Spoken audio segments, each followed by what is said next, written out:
Hello everyone, Scott Hache here, and this is the Network Marketing Mentors Show. And today we have a special guest here, Bob Doran. Now Bob's been in the industry for just a little under 3 years, and he's been a businessman for about 30. And he is now making over 7 figures of income coming in right now. And of course, this year alone, he is actually on track to make over 7 figures this year alone. So Bob, welcome to the show. We're excited to have you here today. Hey, thanks for having me, Scott, on the Mentor Show. I'm real excited and honored to be a guest today. Great. Now, Bob, everybody's kind of excited to hear, how do you take 30 years of business experience and make over $1 million in network marketing in just 3 years? You know, Scott, that's a great question. I think it comes down to work ethic. I started out in business at the relatively ripe age of around 14 or 15, selling cable TV.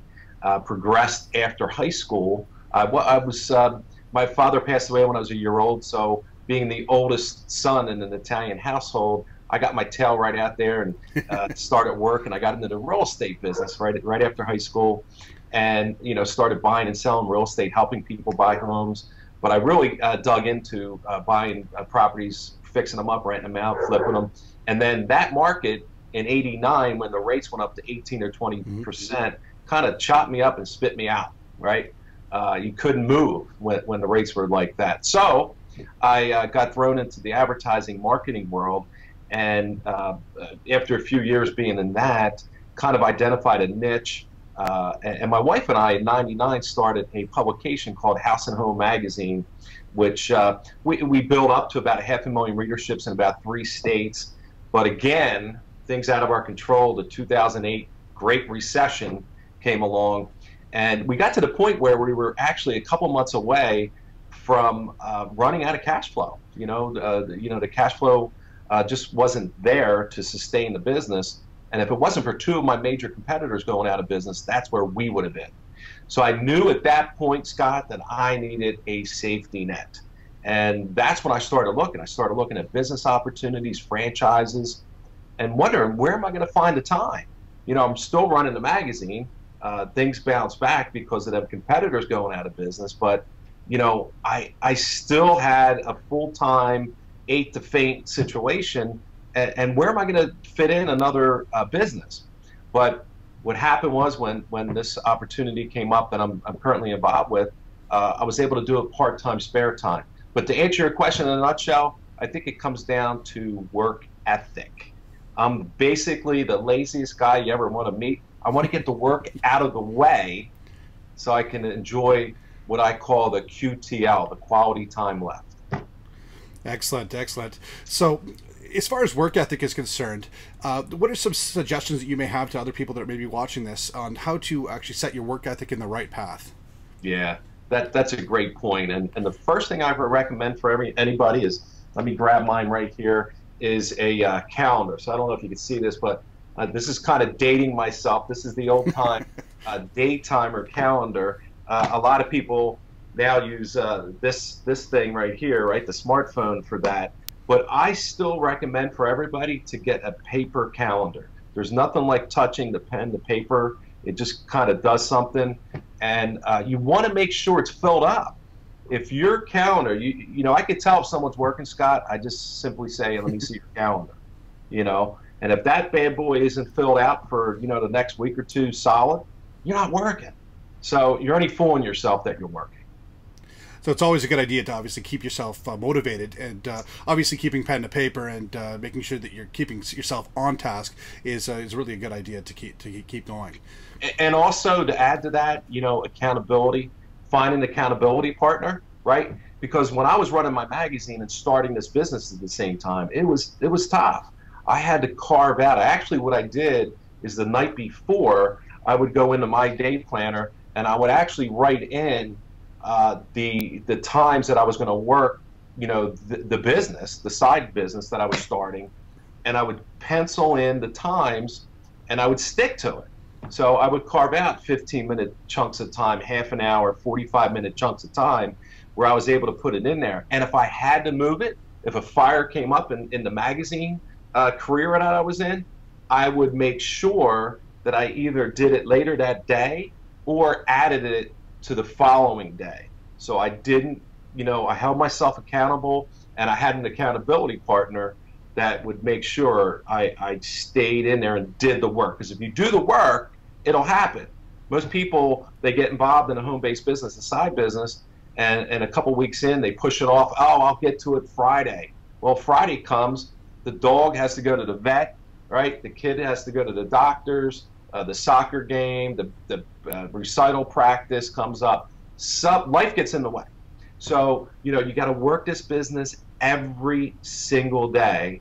And if for some reason you can't work it, you better think about it. Absolutely. Now, Bob, you say that that you always put it in your calendar, and you want to make sure that you write off specific time. Now, I like myself, I know I'm always like this, that maybe I'll put it off till tomorrow. I have to make an extra few phone calls. I just don't want to do it right now. So obviously, what you're saying is you got to make that time available for yourself to be able to do that.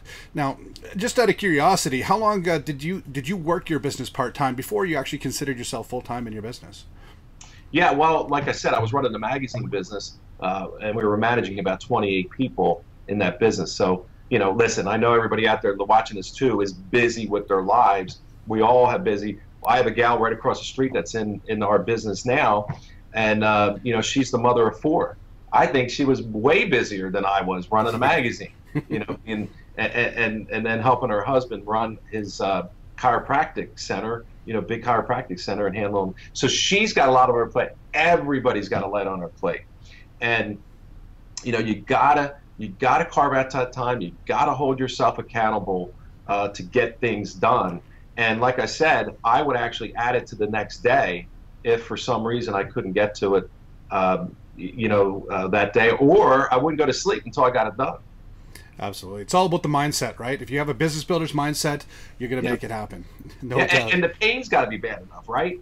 Because, listen, if the pain wasn't bad enough in my life, and the pain for me was how was I going to replace the kind of income I had in the magazine business? Because I do know one thing, Scott, and I think a lot of smart people are much smarter than me. I don't consider myself smart, but a lot of people smarter than me know that there's another recession coming that's going to be worse than the 08-09 mess that we had. And I knew that my magazine career would not survive that. So I needed to have a safety net income in place. That was my pain.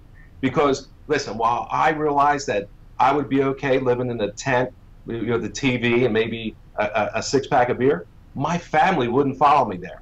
So I knew I needed to find a way to replace that income or get some kind of second, income stream flowing in for when that occurs, because it will be coming.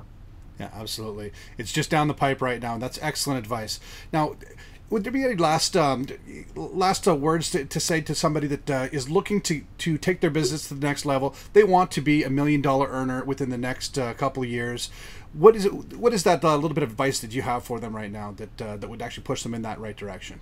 Great point, because a lot of people get in this business and they treat it like a lottery ticket.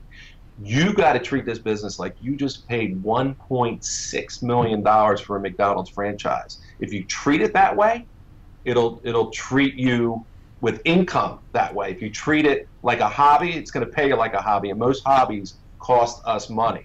So what I would recommend is when you get in this business, don't just start it, don't just give it the old college try. Launch your business. Launch your business by creating some, massive action. Put together a massive action plan. There's some great trainings out there on how to do a 90-day, all-out, massive action plan in the home-based business industry. Find that information, do it. That's what I did. Once I really, dipped my toe in and found out that this is the industry that I want to be in, one that has what I love about it as a traditional business person. It has residual income, but it also has the really sacred element of leverage. You can leverage yourself, right? Leverage and residual income, great. But to answer your question, launch your business. Don't just say, I'm going to get in and give it a try. Be all in. Launch your business, do a 90-day all-out massive action game plan, And I think we'll see you on the beaches of the world. Excellent. Well, thanks for such great advice here, Bob. It's great to have you on the call. Thank you so much for joining us. You've given us lots of great information on how to actually launch our business and get it out there. For everybody that's watching here, please make sure to join us on the channel here. If you like what you see, we have a lot more interviews to come from top leaders, just like Bob Doran here. So, Bob, thanks once again for joining us on the show today.